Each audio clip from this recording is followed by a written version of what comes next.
발전남녀가 지난 2월부터 계속해서 강조한 국가 균형 발전. 정부는 국가의 지속 가능한 발전을 위해 지역 발전과 인재 양성을 위한 정책적인 노력을 하고 있는데요. 지역에서의 인재 유출은 크게 두 가지 경로를 통해 이루어져요. 하나는 지역의 고등학교 졸업생이 지역의 대학에 진학하지 않고 수도권 대학으로 진학하는 것이고요. 또 다른 하나는 지방대학 졸업생들이 수도권으로 취업하여 거주지를 옮기는 거예요. 우리나라의 경우 전체 대학의 60% 이상이 지방에 위치하고 전체 대학 재학생 중 60% 정도가 지방대학에 재학 중인 상황에서 지방대학의 교육 역량 문제는 단지 대학만의 문제가 아니라 인력을 공급받는 지역기업과 지역사회 그리고 국가 전체 인력 공급 체계의 질적 문제로 연결되고 있어요. 실제로 전국 228개 지방자치단체 중 지수 0.5 미만의 소멸 위험 단계 지방자치단체는 2013년 75개에서 2019년 97개로 증가했어요. 한국은행이 발표한 자료에 따르면 소멸 위험 지역이 2030년에 185개,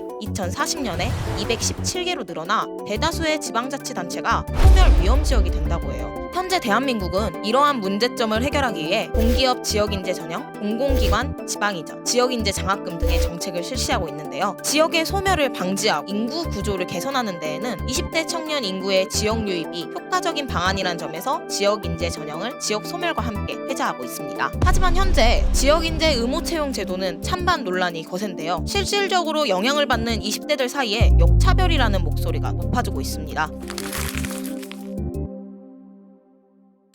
지역인재 의무 채용에 대해 더 이야기해볼까요? 지역인재 의무 채용이란 이전 공공기관 등의 일정 비율 이상의 지역인재 채용 의무를 규정한 걸 말해요. 공공기관 이전 지역에 소재한 지방대학 및 고등학교를 최종적으로 졸업하였거나 졸업 예정인 사람을 지역인재라고 합니다. 법안 발의가 보도되자 에브리타임과 같은 수도권 대학 커뮤니티에는 불만을 토로하는 글들이 계속해서 올라왔는데요. 많은 인프라가 수도권에 몰려있고 대학이 서열화되어 있는 현실에서 대학 선택의 시점이 찾아왔을 때 노동시장에 대한 불충분한 정보가 제약 요인이 된다는 겁니다. 입시 경쟁에 매몰된 학생들은 대학 전공에 따라 어떤 직업을 가질 수 있는지 정확히 알지 못하며 지방대를 가면 공공기관 취업 시 지역인재 채용을 이용할 수 있다는 사실보다 대학의 네임밸류가 더 중요하다고 여기기 때문이죠. 실제로 인서울에 진학하지 못하면 패배자라고 낙인 찍는 사회 분위기도 한몫하고요.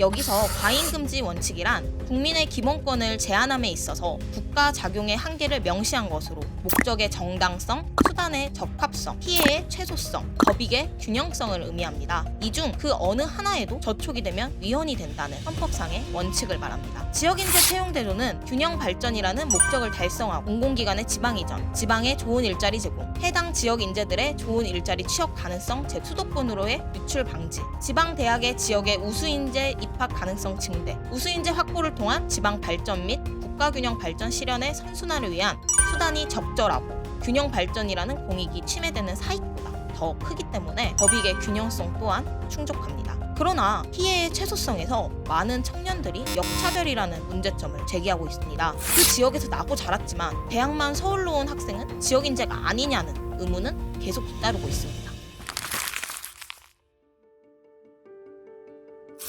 대학 졸업 후 대학원을 재학 또는 졸업한 경우에 지역인재의 기준을 한번 알아볼까요?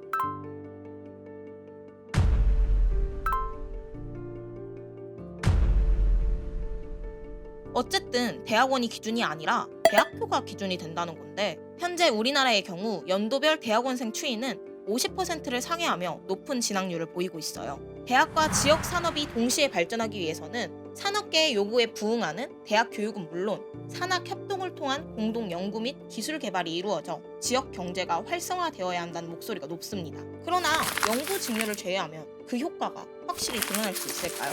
최근 많은 정치인들이 지역인재 채용을 확대해야 한다는 의견을 밝히기도 해서 다들 잘 아실 텐데요. 충청이 51개, 영남이 46개, 호남 19개, 강원 11개, 제주 3개 순으로 번역마다 가지고 있는 이전 공공기관의 숫자와 형태가 다르고 그의 채용 규모도 상이합니다. 마냥 확대만 하기엔 한 학교 학생들의 쏠림 현상을 방지할 수 없어서 그 지역 카르텔을 구성할 수 있다는 우려의 목소리가 커요. 실제로 직장인 익명 커뮤니티에는 땡땡대 인사로만 이루어진 카르텔 진짜 지긋지긋하다, 지역인재 채용이 확대되면서 땡땡대가 아니면 선배들이 끌어주지도 않는다 등의 한 가락이 독점하는 회사 분위기에 대한 불만도 자주 올라오고 있죠. 또한 채용 규모가 5명 이내로 작은 이전 공공기관들은 아예 지역인재 채용을 도입하지 않아도 되고, 취업난이 심화되며 모든 지역의 청년들을 대상으로 하는 일반 채용과 그 지역 청년들을 대상으로 하는 지역인재 채용 사이에서 지방대생들의 눈치 싸움이 벌어지고 있다는 이야기도 있어요. 어디로 써야 더 경쟁률이 낮고 유리할지 서로서로 눈치 싸움을 하고 있는 거죠. 그래서 발전남녀는 이러한 문제점을 해결하기 위해 다음과 같은 정책을 제안합니다. 2차 공공기관 이전 시 지역인재의 개념을 기존 시, 도에서 번역으로 확대해야 합니다. 광주 전남이 아니라 호남권이라는 번역으로 확대하여 전남대, 순천대생이 전북 소재 혁신도시의 공기업에 지역인재로 지원서를 낼 수 있도록 해야 해요. 실제로 대전, 세종, 충북, 충남은 지역인재 광역화 업무 협약을 체결했습니다. 충청권뿐만 아니라 모든 지역인재를 번역화시켜야 한다고 생각합니다. 앞서 말했듯이 타 지역 소재 대학 졸업 후 이전 지역 대학원 재학 또는 졸업을 하면 지역인재에 해당하지 않아요. 동시에 연구 직렬로 제한하여 채용하는 연구직의 경우 지역인재 채용 비율에 의무도 없고요. 그래서 지역인재 예외 규정에 연구 직렬을 제외함과 동시에 이전 지역 대학원 재학 또는 졸업자까지 지역인재의 개념에 포함시켜야 해요. 타 지역에서 학부를 졸업했더라도 해당 지역에 있는 공공기관의 연구직으로 입사하기 위해 지방 대학원에 진학하는 선순환이 일어날 가능성이 있죠. 지역 이전 공공기관 채용에서 그 지역 대학을 졸업한 자나 졸업 예정자에게 10% 이내의 가산점을 부여하고, 그 지역에서 10년 이상 거주하고 직계가족 1명 이상이 그 지역에 아직도 거주하는 자에게 3%의 가산점을 도입하는 거예요. 발전남녀가 제안하는 지역 가산점 제도는 자신의 선택에 따라 이익이 될 수도 있고 불이익이 될 수도 있으므로 공권력 행사로 인해 자신의 의사와 상관없이 받는 기본권 침해와는 다르죠. 그 지역에서 나고 자라 그 지역 대학을 졸업한 사람이면 최대 13%의 가산점을 받을 수 있어요. 또한 그 지역 출신이지만 대학은 타 지역으로 간 사람이어도 다시 고향으로 돌아올 수 있게 하는 유인책으로 3%의 가산점을 부여하면 유턴 인재도 잡을 수 있을 거고요. 이는 지역 인재 채용과 일반 채용을 나누지 않고 함께 일반 채용으로 경쟁하되 가산점의 비율을 다르게 함으로써 굳이 30%, 25%와 같이 채용 규모를 한정하지 않아 더 많은 지역 인재가 선발될 수 있다는 가능성이 있습니다. 합격자의 100%가 지역 인재일 수도 있는 거잖아요.